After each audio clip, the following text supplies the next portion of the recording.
Que a graça e a paz do nosso Senhor e Salvador Jesus Cristo continue reinando em nossos corações. Amém? É bom estar na casa do Senhor. O salmista, ele já diz: alegrei-me quando me disseram vamos à casa. E é bom ficar na nossa mente quando nós pensamos em ir à casa do Senhor. É estar em comunhão. É estar em unidade no corpo de Cristo. Não é simplesmente vir a um local onde tem 4 paredes, onde tem instrumentos, onde tem cadeiras, onde tem toda essa estrutura. Estar na casa do Senhor é estar em comunhão com os irmãos para juntos celebrar, para juntos entoar louvores, juntos bendizer e exaltar o único que é digno de toda adoração. Ele sim, ele está neste lugar e ele é o único espectador deste mundo, né? Então, quando nós saímos de casa, devemos ter esse pensamento. E isso nos leva a pensar num tema propício para a atualidade, porque estar em unidade no corpo de Cristo, a unidade do corpo de Cristo é pensar em algo muito importante. Sem isso, não teríamos por que estar neste lugar. Se o nosso intuito não é fazer parte dessa unidade, fazer parte desse corpo, estar em unidade desse corpo, nós não teríamos o porquê de estarmos aqui reunidos. E o livro 2 Coríntios, no capítulo 13, o versículo 13 diz assim: a graça do Senhor Jesus Cristo, o apóstolo Paulo falando, e o amor de Deus e a comunhão do Espírito Santo seja com todos vós. E quando nós, antes de começarmos a meditar nesse tema, o termo comunhão, que vem koinonia, significa participação de algo indivisível. Olha que coisa interessante. Podemos entender que comunhão é comunidade, pois é ter algo em comum. Então, se você hoje está neste lugar e não tem algo em comum, o que é que nós podemos entender que temos em comum aqui? Temos a mesma casa? Não. Mas todo mundo tem casa. Mora numa casa. Mas não é mesmo. Né? Pode um ter 2 quartos, ter 3 quartos, ter um quarto, a geladeira de uma forma, né? Aí, enfim, vamos colocando as outras coisas. Mas o que é que nos traz aqui, que nos torna um corpo, e é o corpo de Cristo? E isso devemos estar sempre pensando. E aí, mais o texto em Atos, capítulo 2, versículo 44, diz: todos os que creram estavam juntos e tinham tudo em comum. E no 42, olha só: e perseveravam na doutrina dos apóstolos, na comunhão, no partir do pão e nas orações. Percebam que aí a atitude dos discípulos, a atitude daqueles que estavam crendo e que estavam perseverando, estavam juntos.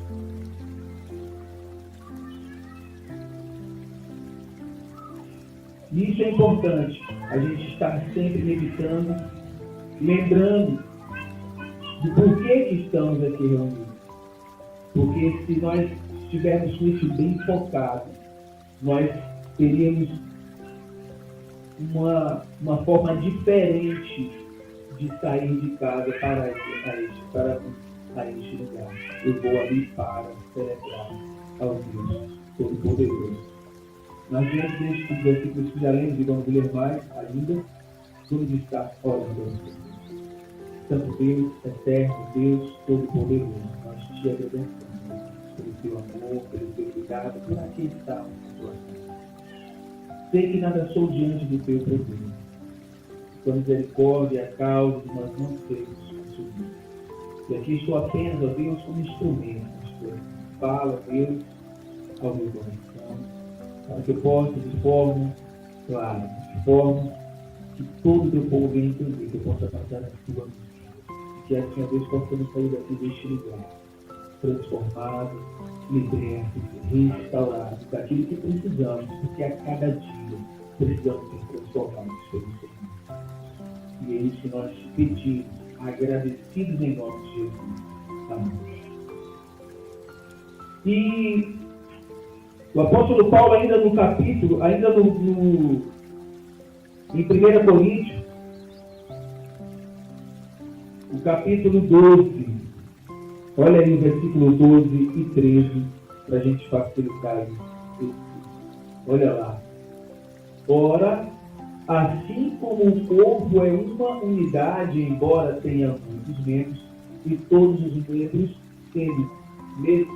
mesmo sendo muitos, formam um só corpo, assim também com respeito a Cristo. Pois em um só corpo todos nós somos batizados em um único Espírito, quer judeus, quer gregos, quer escravos, quer livres, e a todos nós foi dado o dever de um único Espírito. Olha só, esse entendimento é extremamente importante. Quando nós lemos a palavra, temos clareza de por que estamos aqui, de por que estamos reunidos neste lugar. Não é apenas, e isso foi até algo que o Senhor tem falado comigo ultimamente, né? Ele tem falado muito assim ao meu coração, porque temos visto e temos nos encontrado, na maioria das vezes, com pessoas que vêm ao culto para consumir uma boa mensagem, para consumir uma boa palavra, um bom louvor, para consumir algo que vai, naquele momento, satisfazer ali o seu emocional. Muitas das vezes, nós estamos vindo ao culto, sentando nas cadeiras, para consumir algo que vai nos deixar melhor quando saímos daqui deste lugar. Não quero dizer com isso que quando nós vimos, né, quando nós chegamos neste lugar, nós não vamos sair melhor. Não quero dizer isso. Não é isso. Você vai sair melhor, vai. Você vai sair transformado se você der lugar ao Espírito, vai.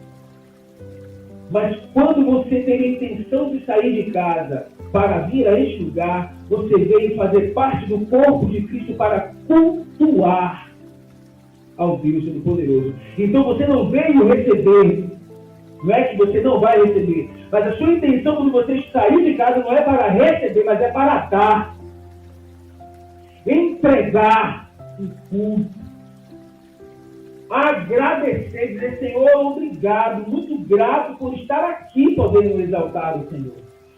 Porque durante a semana eu tive uma semana de muito trabalho, eu tive uma semana dura, uma semana difícil, uma semana no qual o Senhor me sustentou durante todos os dias, segunda, terça, quarta, quinta, sexta e domingo. Obrigado, Senhor, posso te louvar aqui. É isso, irmão. Quando saímos com esse pensamento, tudo muda. Sabe por que muda? Por isso que as coisas têm sido mais observadas no sentido de um consumo de uma boa palavra. Que é como se nós estivéssemos mais aqui avaliando o que está sendo feito. E não é bem assim. Estamos aqui com unidade no corpo de Cristo para esse corpo adorar.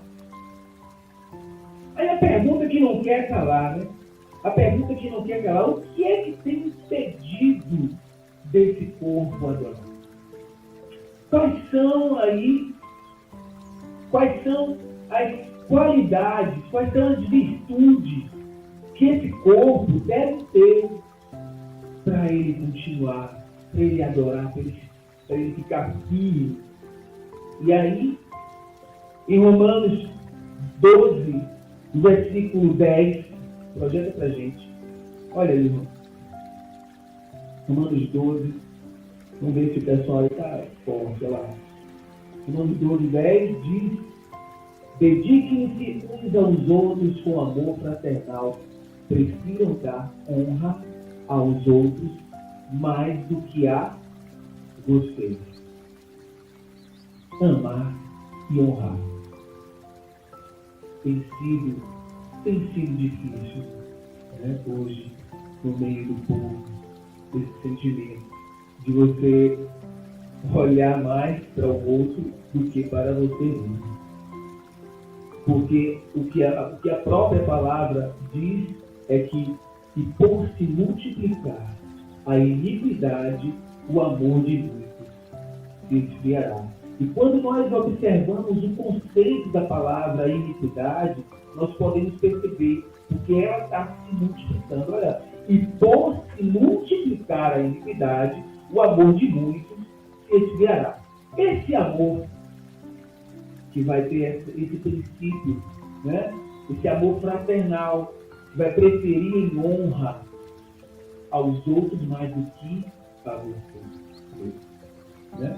Não busca os seus próprios interesses. Esse amor está se perdendo. Por que está se perdendo? A resposta está no próprio versículo, que foi a palavra agora. Porque quem não fez não sei onde está exatamente o local. Eu acredito que seja em 24. Eu não sei exatamente o versículo. Se vocês acharem, projeto. E por se multiplicar a iniquidade, o amor de muitos se esfriará. Então, por causa da iniquidade que esse amor está sendo esfriado, perdido. E aí em Gálatas 5, o versículo 13, olha lá o que diz em Gálatas 5, o versículo 13. Olha lá. Irmãos, vocês foram chamados para a liberdade. Mas não usem a liberdade para dar ocasião à vontade da carne. Ao contrário, sirvam uns aos outros mediante o amor. O sentimento de servir um ao outro. Isso precisa ser cultivado no meio do povo. A igreja lá em Atos dos Apóstolos, o início, quando Cristo ascendeu aos céus, eles viviam, até foi falado recente agora, eles viviam como se no outro dia, ou naquele mesmo dia, Jesus voltaria para buscar eles. E aí passou-se 10 anos, 20, 30, e aí aproximadamente 70 anos, eu não sei, acho que foi mais ou menos isso, o autor, que nós não sabemos, do livro de Hebreus, ele vai falar sobre essa questão, de que eles já estavam começando a, será que Cristo vai voltar mesmo?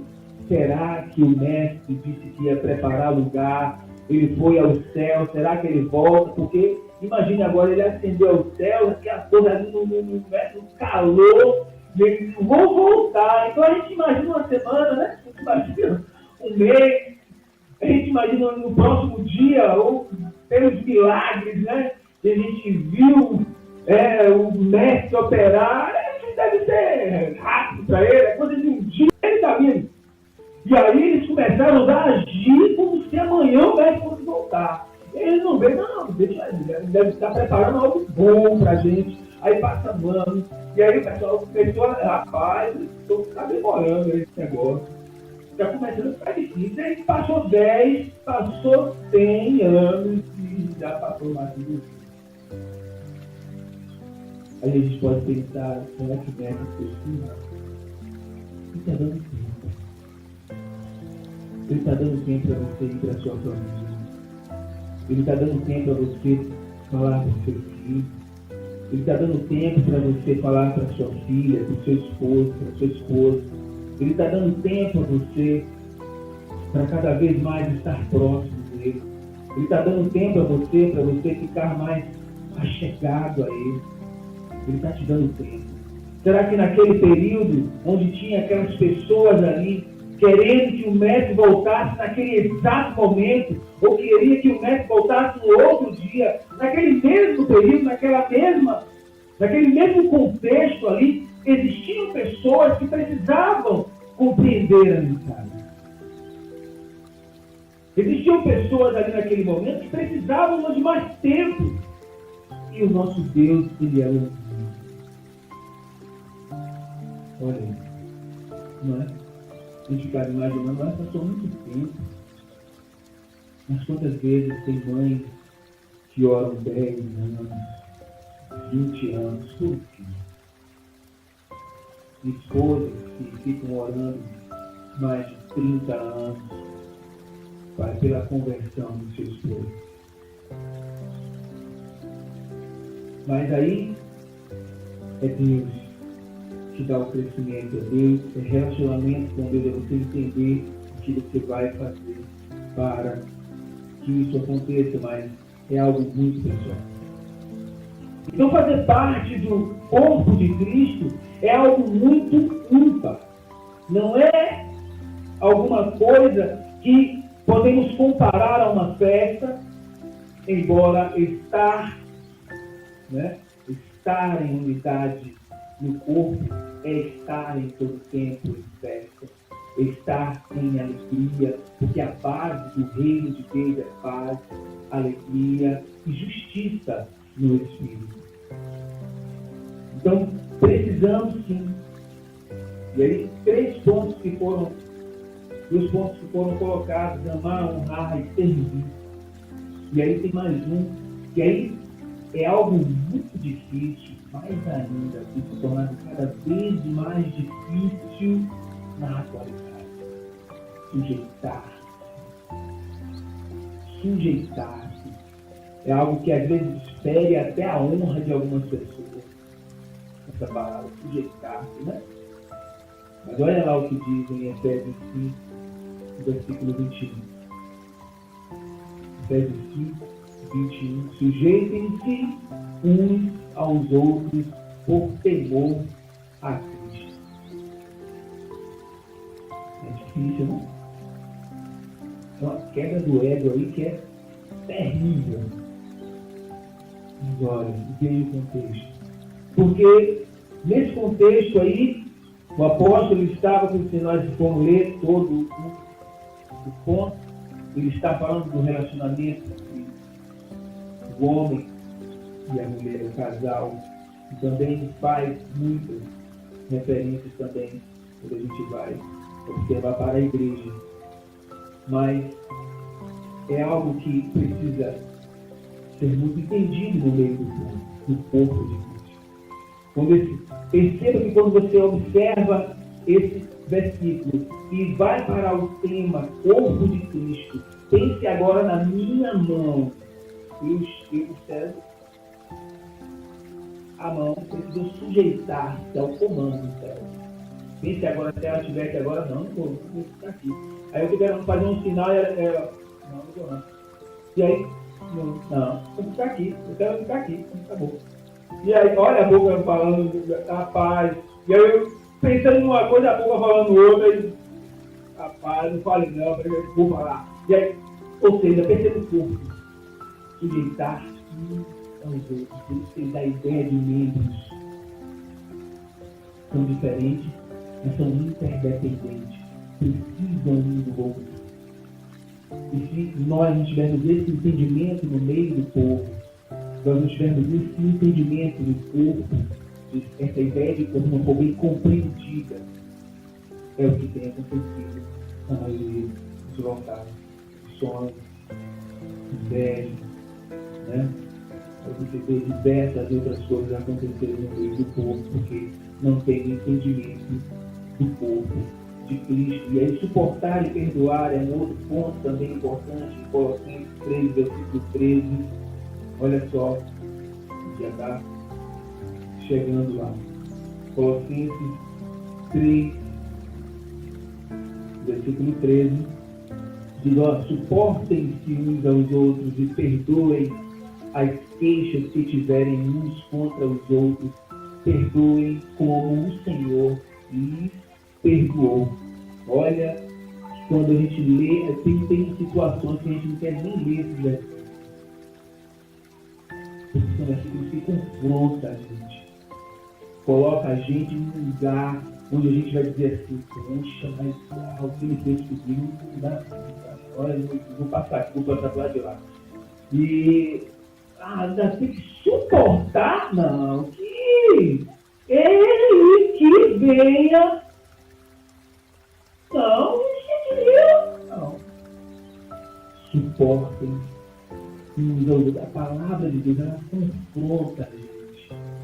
E o mais interessante, isso eu tenho, é algo que permeia muito a minha mente quando se trata de algo que eu fiz ou eu não fiz, mas foi o outro que fez a mim.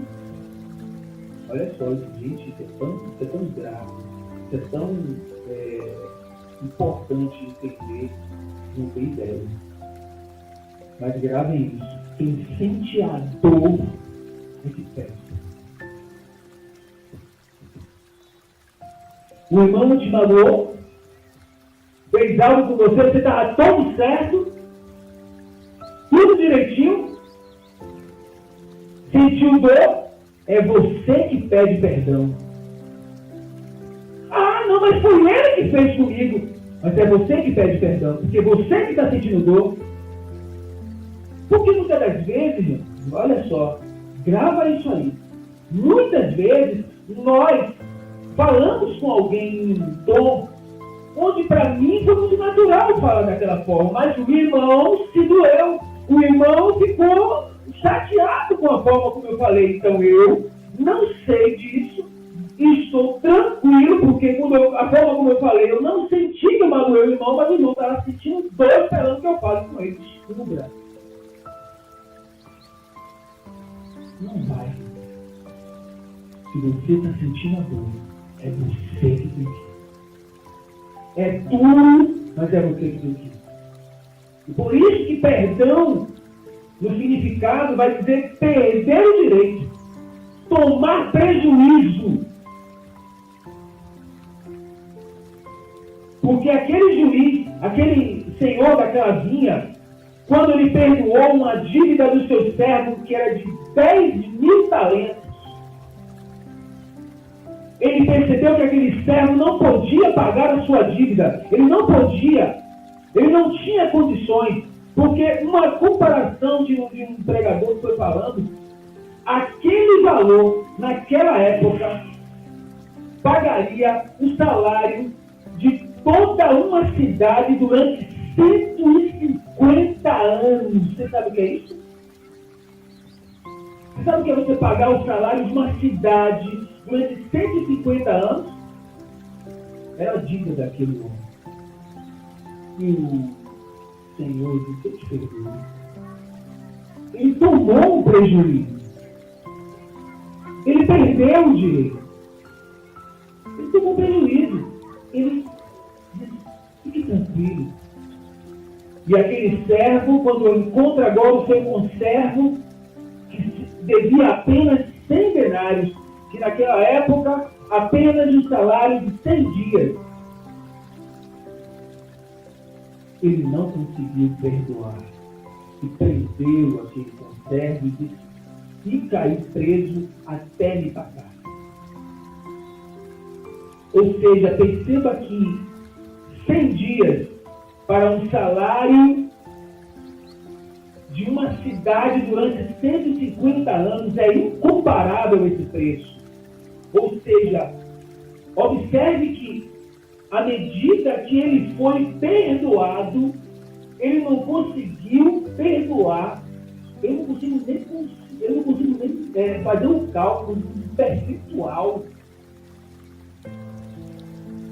Ele não conseguiu nem 1%. Se fosse 1%, seria até muito dinheiro. 1% da dívida que ele devia, se o outro estivesse devendo, seria muito dinheiro. E mesmo assim, ele não conseguia mais milésimo, centésimo, milésimo do percentual. Ele não conseguiu perdoar. Ou seja, foi isso que Deus fez. E Deus fez. E por toda a humanidade. Ele perdoou algo que você não tinha. Porque foi o seu juízo. Ele deu o seu único filho para morrer por mim e por você, para que hoje pudéssemos fazer parte deste corpo. E agora fazer parte desse corpo, como agir? Não queremos mais amor, não vamos honrar, não vamos servir um ao outro, não vamos suportar, não vamos nos sujeitar, não vamos instruir, não vamos aconselhar, vamos ficar isolados, não vamos querer mais ter comunhão com o irmão porque acho melhor para poder não ter briga. E aí vai começar a surgir diversas coisas para que esse corpo seja dilacerado, mas isso não vai acontecer. Porque Deus, Ele tem falado em nossos corações. Ele tem falado em nossos corações. Então fica essa mensagem aos nossos corações, para que possamos fazer parte desse corpo, entendendo claramente aquilo que Ele quer. Teria diversas virtudes de admoestar, de sermos hospitaleiros, que isso tem sido perdido no meio do povo de Deus. O consolar, você ir na casa do irmão e ele sentir agora o seu abraço. E aí vem uma pandemia para dizer assim, um abraço não é assim. Entendemos o porquê, entendemos o momento, entendemos os protocolos de segurança, entendemos tudo isso, mas que não permeia a nossa mente o medo, porque é o que querem semear em nossa mente. O medo. E o medo é o maior investimento. Eles investem um percentual muito grande em semear o medo, o pavor nas pessoas, para que esse sentimento seja cada vez maior espírito da nossa mente. Então, não tenham medo, porque o amor não está fora. Isso é o nosso Deus. Deus, Ele é amor. E assim precisamos observar que o desânimo não pode entrar no meio do povo de Deus. As mágoas não podem entrar no meio do povo de Deus.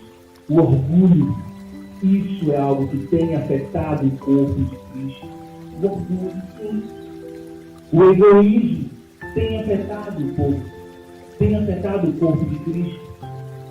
A descrença, a incredulidade, muitas das vezes não entender aquilo que o Senhor quer para a nossa vida, não entender o propósito que Deus nos criou. Ele nos criou para o louvor da sua glória. É impossível termos comunhão se tivermos descrentes, porque todos os que criam estavam esse corpo sempre está junto. Quando? E aí Deus, Ele sempre nos alerta.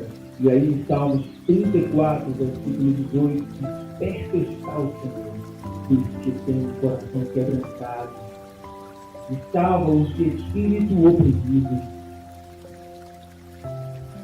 Coração quebrantado, enfraquecido, pode até soar ruim na nossa mente, né? Coração enfraquecido, porque quebrantado.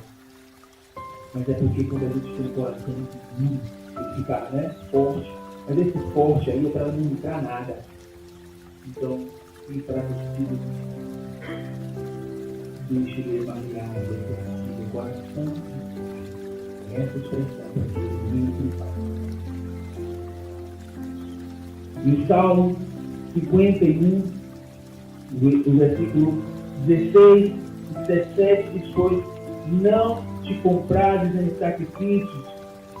Lá, está aí. Não te deleitas em sacrifícios, nem te agradas em holocaustos, senão eu os traria. Pronto. Os sacrifícios que agradam a Deus são um espírito quebrantado, um coração quebrantado e contrito, que Deus não o desprezará. E olha aí, quebrantado, a gente está vendo ali a palavra, a gente já entendeu, enfraquecido. Quando a gente vai a palavra contrito, Aí eu fiquei fiquei curioso, falei, contrito, triste. Aí a gente começa a observar, o coração quebrantado e enfraquecido, o coração contrito, triste. Precisamos entender o contexto. Precisamos compreender, quando a gente lê a palavra, eu não tenho que andar triste, não. Não é isso. Porque a base do reino é alegria, paz e justiça, né? Então o coração contrito, esse triste, é triste pelas coisas erradas que estamos fazendo. É reconhecer diante do Deus Todo-Poderoso que você necessita dele, que você carece da sua glória por todos os pecados.